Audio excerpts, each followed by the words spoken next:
देश का एक ऐसा लोकसभा क्षेत्र जहां की सबसे बड़ी आबादी मुसलमानों की है, हिंदू अल्पसंख्यक हैं। अब तक के इतिहास में सिर्फ एक बार हिंदू प्रत्याशी की जीत हुई है।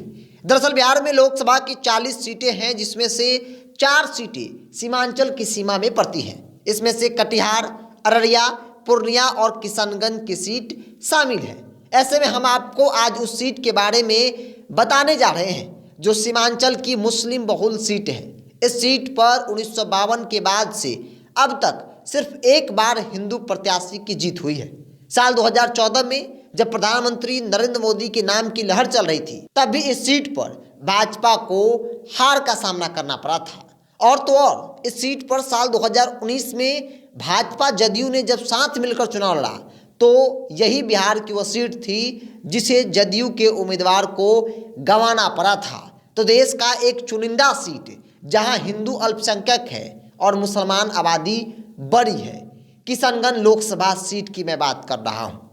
दरअसल हम बात किशनगंज लोकसभा क्षेत्र की कर रहे हैं। किशनगंज लोकसभा सीट 1957 में बना और 1967 में एक बार मात्र प्रजा सोशलिस्ट पार्टी की तरफ से हिंदू उम्मीदवार LN कपूर ने जीत हासिल की थी। तो किशनगंज में जहां एक तरफ 68% आबादी मुसलमानों की है, वहीं 32% के करीब हिंदुओं की आबादी है।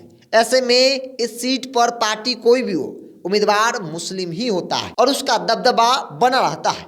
किशनगंज सीट के बारे में बता दें कि इसका इलाका हरा भरा और खूबसूरत भी है। एक समय था जब पूर्णिया का हिस्सा हुआ करता था, तो वह वन संपदा से आच्छादित क्षेत्र था।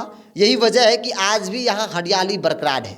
इसे पूर्वोत्तर राज्य के गेटवे भी कहा जाता है। तो किशनगंज में इतनी हरियाली की वजह से यहाँ बरसात भी जमकर होती है और इसे बिहार का चेरापूंजी भी कहा जाता है। इसके बारे में बता दें कि यहाँ सूर्यवंशियों का शासन था। इसे सुरजापुर भी कहा जाता है। इसका इलाका पश्चिम बंगाल से सटा है और यही वजह है कि इसकी सियासी जमीन का सीधा असर वहां भी देखने को मिलता है। तो किशनगंज लोकसभा क्षेत्र जहां पार्टी कोई भी हो, उम्मीदवार सिर्फ और सिर्फ मुस्लिम ही होता है।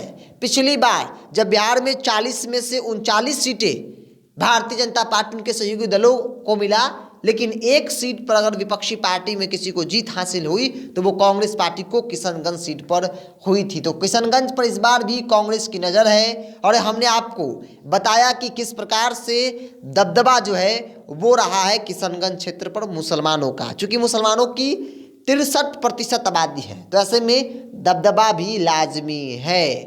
हिंदू अल्पसंख्यक है और मुसलमान बहुसंख्यक, और यही बड़ी वजह है चाहे जो भी पार्टी हो, उम्मीदवार मुसलमान ही होते हैं। तो किशनगंज को लेकर भी सियासत है। भारतीय जनता पार्टी भी अपने उम्मीदवार को मैदान में उतारना चाहती है, लेकिन दूसरी ओर बात अगर इंडिया गठबंधन की कर ली जाए तो वो भी काफ़ी मजबूत स्थिति में है।